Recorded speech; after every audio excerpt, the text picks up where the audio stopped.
You're listening to Inklings of Insight.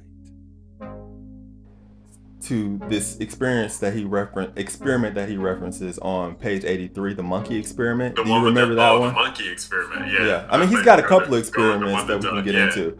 But you notice it okay, for those I guess who would be listening in and don't know the reference. So the researchers, they introduced a change in the experiment. Well, first they had the monkey in a cage, and what was it, loud noise that they were introducing, and his stress levels were extremely high. Stress levels were high. He was by himself with this loud noise. They introduced another monkey in there with him. They had the same level of noise, but then the stress levels for both of them were reduced. They were much lower than the other monkeys, and they use that to show that as long as you're with somebody, like when you're sharing an experience, that can have a stronger impact on your stress levels than environmental changes or what's happening outside, which it was pretty interesting. Coming out of chapter 2 was focusing on the things that really kind of optimize the functionality of the brain, right? Mm-hmm. And we know that people go brain dead when they don't get oxygen, right? Which is to your point about the air, right? They need that air. But coming out of this experiment, something that seems like it's almost like air is having connection with other human beings. Yeah. Do we underestimate that? I was just going to say, I think that we do. I think that we undervalue what connectivity is. I mean, easily you can, whether you're introverted or extroverted, like one of the ways to really counteract a depressive state of mind is to be around people, or even if you're not physically around people, you're in communication with people. Of course, positive communication, and I think that it's not until people typically get into like crisis mode that they start to value connectivity. I mean, I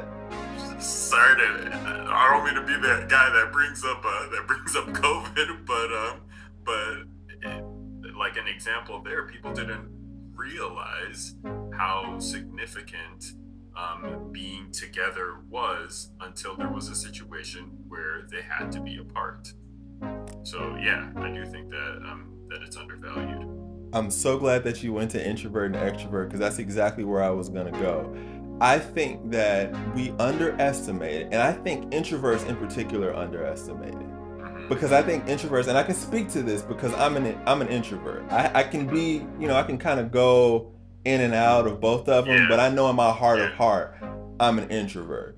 And I think that, because I draw my energy from, being by myself, that being with people can be a little bit fatiguing if it gets to a certain point. It can be draining.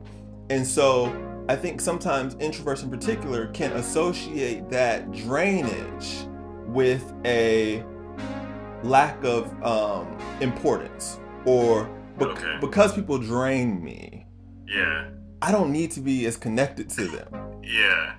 But that's not true. No. I can tell that in my personal experience. Like, I do better when I'm around people. Maybe not all the time, right?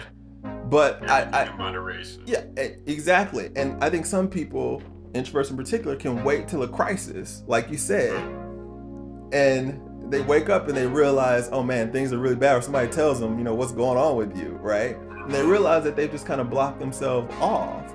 An unhealthy boundary, I guess Henry would say. That's an unhealthy boundary, right? But no, I think that's a great great conversation about how we can underestimate our relationships. He just brings up a lot of good points, and but I just think that that when unchecked, being somebody who has suffered from, I say suffered in past tense, but who has been in deep crisis modes when it comes to depression and anxiety, Uh-huh. um, especially when you get into that mental rut, it's harder to have the motivation to want to come out of it, even though your brain's telling you, uh, yeah, you know you need this, but already because of all the negative negative reinforcements that that individual has been giving themselves, that I had been giving myself, it's harder now to get to a state of balance, of like mental balance, where you are productive and thriving and enjoying life, as opposed to just existing and wishing that you wouldn't feel a certain way. And so he brings up a point near the end of that part, um, where he says that our brains need positive relationship to grow and function well, and I think that idea of positivity in the relationship is something. Thank you for listening to Inklings of Insight.